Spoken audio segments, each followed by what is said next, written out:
Hello friends, સ્વાગત છે તમારું એચઆર કિચનમાં. તો આજે આપણે જે રેસીપી બનાવશું એ છે દૂધીનો હલવો.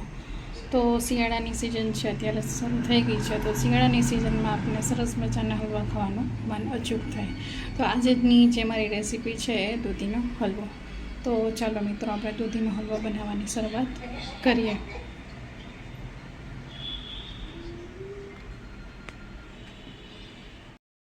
તો દૂધીના હલવો બનાવવા માટે મેં અહીંયા 2 મોટી દૂધી છે એને ખમણી અને પાણીમાં રાખી દીધેલી છે. હવે આપણે એ દૂધીને નીતાળી લેશું, પાણી છે સંપૂર્ણ બહાર કાઢી નાખશું. ત્યારબાદ હલવામાં નાખવા માટે મેં 1/2 લીટર દૂધ લીધેલું છે, 250 ખાંડ લીધેલી છે, 250 ઘી લીધેલું છે અને 2 કેસર પેડા. આની જગ્યાએ તમે કોઈ પણ પેડાનો યુઝ કરી શકો. આનાથી આપણો જે હલવો છે એકદમ ગ્રેવી, ઘટ ને દાણેદાર થાય છે. ત્યારબાદ 50 ગ્રામ જેટલી મેં ફ્રેશ ક્રીમ લીધેલી છે અને ડ્રાયફ્રૂટ લીધેલા છે. તો ચાલો હવે આપણે હલવો બનાવવાની શરૂઆત કરીએ. તો હવે આપણે ગેસ ઉપર કઢાઈને મૂકી દીધેલી છે. ત્યારબાદ આપણે જે ઘી લીધેલું હતું 250 ગ્રામ તે નાખશું.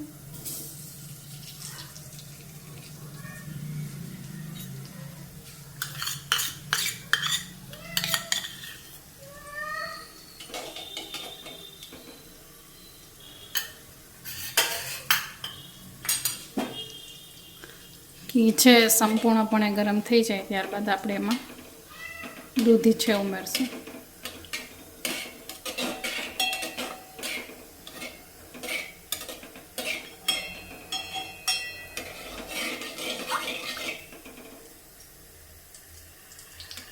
ઘી આપણું છે સંપૂર્ણપણે ઓગળી ગયું છે. હવે આપણે દૂધીનું જે ખમણ હતું તે એમાં નાખશું. એક વાતનું ખાસ ધ્યાન રાખવાનું કે દૂધીનું જે ખમણ છે એમાં જરા પણ પાણી રહેવું જોઈએ નહીં. પાણી રહેશે તો આપણો હલવો છે દાણેદાર ક્રીમી થશે નહીં.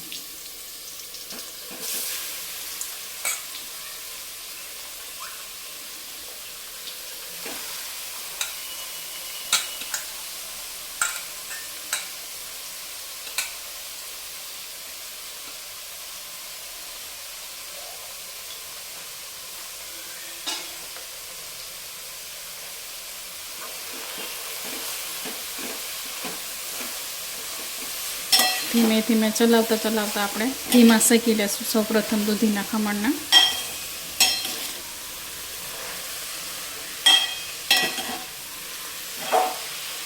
આપણે ડાયરેક્ટલી દૂધ નથી નાખવાનું, પહેલાં એને ઘીમાં શેકી લેવાનું છે.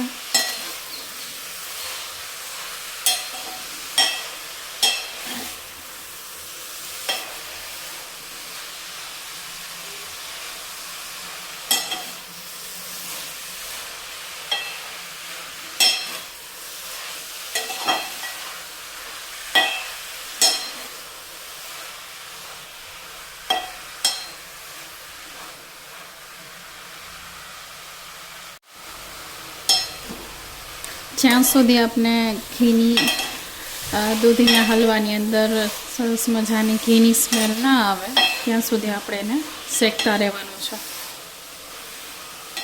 ત્યારબાદ જ આપણે દૂધને એડ કરવાનું છે.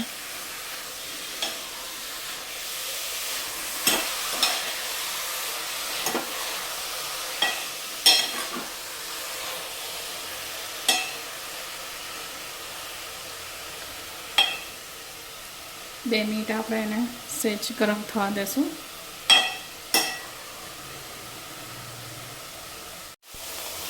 તમે જોઈ શકો છો કે આપણી દૂધી છે એકદમ સરસ રીતે મેલ્ટ થવા લાગી છે અને સરસ મજાની ઘીની સુગંધ પણ આવવા લાગી છે. તો બસ હવે આપણે જે આપણું 1/2 લીટર દૂધ હતું એ હવે આપણે એમાં ઉમેરી દઈશું. આપણે દૂધ ઉમેરશું.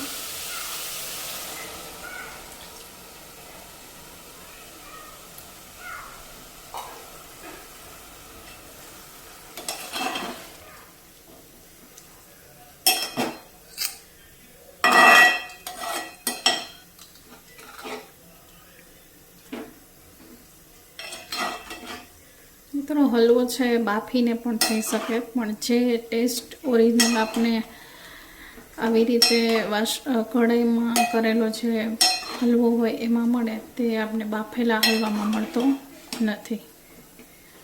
તમે જોઈ શકો છો કે દૂધ નાખ્યા બાદ આપણી દૂધીનો કલર છે ચેન્જ થઈ ગયો છે થોડોક. હવે આપણે દૂધીને આપણે 15 થી 20 મિનિટ સુધી ચડવા દેશું. ત્યારબાદ આપણે આગળની પ્રોસેસ કરશું. 10 મિનિટ બાદ આપણે જોશું કે દૂધીનો હલવો છે કેટલું દૂધની અંદર મેલ્ટ થયો છે. તમે જોઈ શકો છો તો દૂધીનો હલવો છે માત્ર 10 જ મિનિટની અંદર ક્રીમ થઈ જશે. જ્યાં સુધી આપણું દૂધ છે સંપૂર્ણપણે બળી ન જાય ત્યાં સુધી આપણે એને શેકતા રહેશું.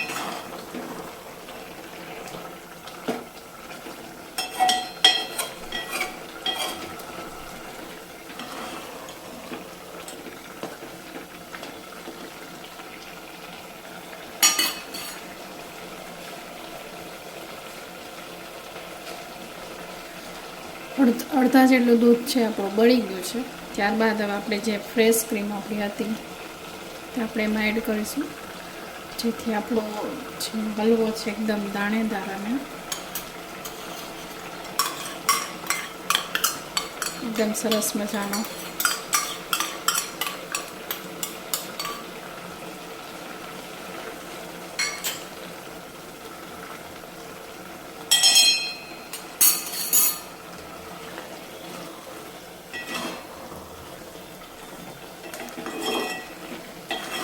હલવાની અંદર છે સોફ્ટનેસ જોઈએ અને જે દાણેદાર જે થિકનેસ જે વસ્તુ જોઈએ એ આપણે ક્રીમ નાખ્યા બાદ આપણને મળે છે.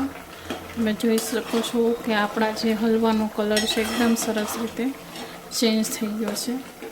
હવે આપણે આને ક્રીમ નાખ્યા બાદ સારી રીતે એને શેકવા દેશું.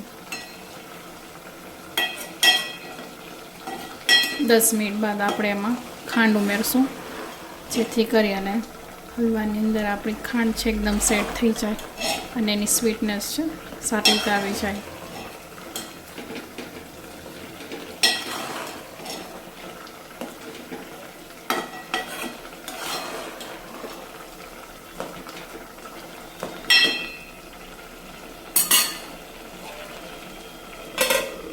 દસ મિનિટ બાદ આપણે ફરીથી જોશું કે આપણા હલવાની પોઝિશન કેવી છે. 10 મિનિટ થઈ ગઈ છે. હવે આપણે જોઈ લઈશું દૂધીના હલવાને. તમે જોઈ શકો છો કે આપણો જે હલવો છે સારી રીતે થઈ ગયો છે. જે ઘટનેસ જોઈએ એકદમ સરસ રીતના થઈ ગઈ છે. તો હવે આપણે એમાં ખાંડ ઉમેરી દઈશું. ખાંડ છે તમે કેટલું ખાવાનું મીઠું ખાવાનું પસંદ કરો છો એ મુજબ તમે ઉમેરી શકો છો. મેં અત્યારે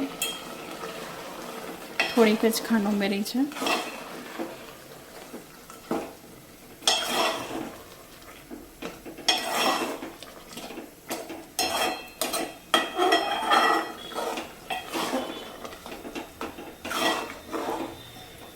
જ્યાં સુધી આપણું જે ઘટ જે હજી પ્રવાહી આપણે જોવા મળે છે એ અને સ્વીટનેસ જ્યાં સુધી આપણે હલવામાં ન આવે ત્યાં સુધી આપણે હલવાને હજી રાખવાનો છે, શેકવા દેવાનો છે. તમે જોઈ શકો છો કે એકદમ સરસ મજાનું ઘટ પ્રવાહી થઈ ગયું છે. જ્યાં સુધી આ પાણી બળે નહીં, જે પાણીનો ભાગ હોય દૂધની અંદર જ્યાં સુધી બળે નહીં ત્યાં સુધી આપણે એને શેકતા રહેશું, જેથી આપણો હલવો છે એકદમ સરસ મજાનો દાણેદાર અને સ્વીટનેસ તેમજ એક તાજગી શક્કર હલવો આપણે ખાઈ શકીએ.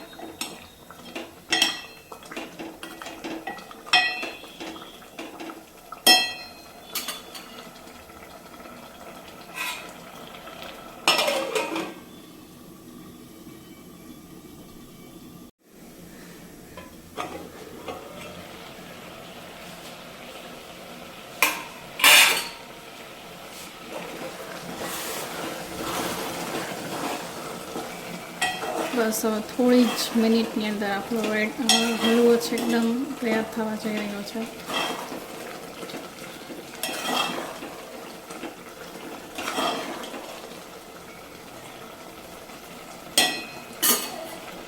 હવે મને થોડું ઘી અહીંયા કમ લાગે છે તો હું 1 ચમચી જેટલું ઘી છે ઉમેરીશ.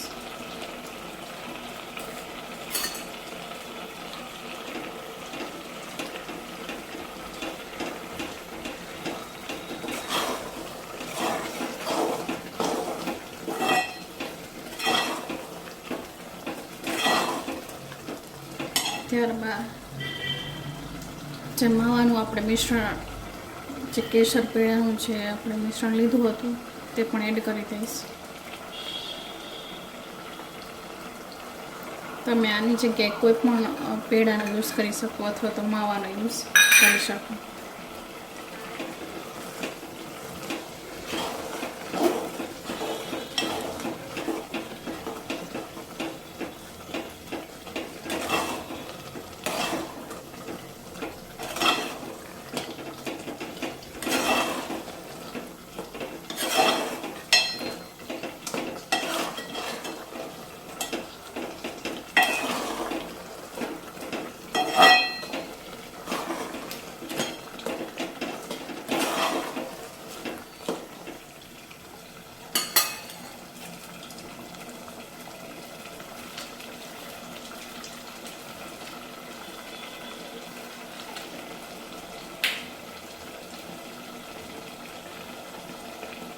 હું અહીંયા થોડાક ડ્રાયફ્રૂટ પણ નાખી દઈશ.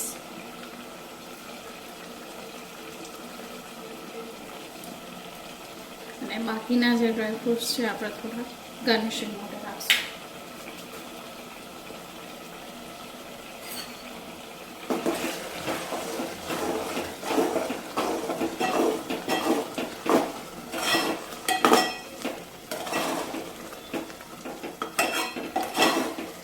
તો બસ હવે આપણે 5 મિનિટ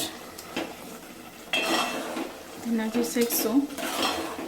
ત્યારબાદ આપણો હલવો છે એકદમ રેડી છે.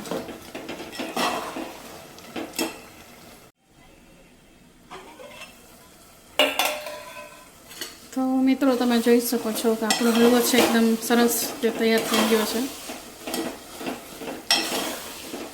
જરા પણ આપણે પાણી કે દૂધનો ભાગ આપણે જોવા મળતો નથી. અને જેવું આપણે લચકદાર અને જે દાણેદાર જોતો હતો હલવો એવો જ આપણે સરસ રીતે ટેસ્ટી બન્યો છે. તો હવે આપણે ગેસની ફ્લેમ છે બંધ કરી દઈશું અને હલવાને આપણે સર્વિંગ પ્લેટમાં કાઢીશું. છે ને દોસ્તો, જો દેખીતા જ આપણે મોઢામાં પાણી આવી જાય એવો સરસ મજાનો દાણેદાર હલવો બની ગયો છે. ચાલો હવે આપણે સર્વિંગ પ્લેટમાં કાઢીએ.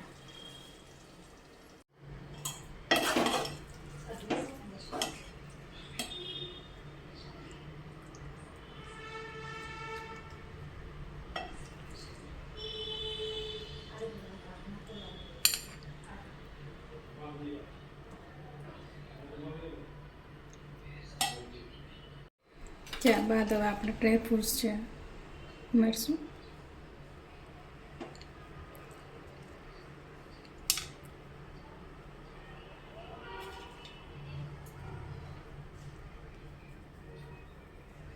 તો મિત્રો તૈયાર છે એકદમ સરસ મજાનો ટેસ્ટી દૂધીનો હલવો. અત્યારે શિયાળાની સિઝનમાં આપણે એકદમ તાજગીસભર હલવો છે ખાવાનું મન થતું હોય છે. તો મિત્રો મારી આ રેસીપી છે એવી રીતે તમે બનાવવાની અચૂક ટ્રાય કરજો. તમને પણ આ હલવો ખાવાનું જરૂર મન થશે. તમે જોઈ શકો છો કે હલવો છે એકદમ સરસ રીતે એકદમ ટેસ્ટી અને દાણેદાર બન્યો છે. તો મારા વિડીયોને તમે લાઇક, શેર અને સબસ્ક્રાઈબ કરવાનું ભૂલશો નહીં. Thank you for watching.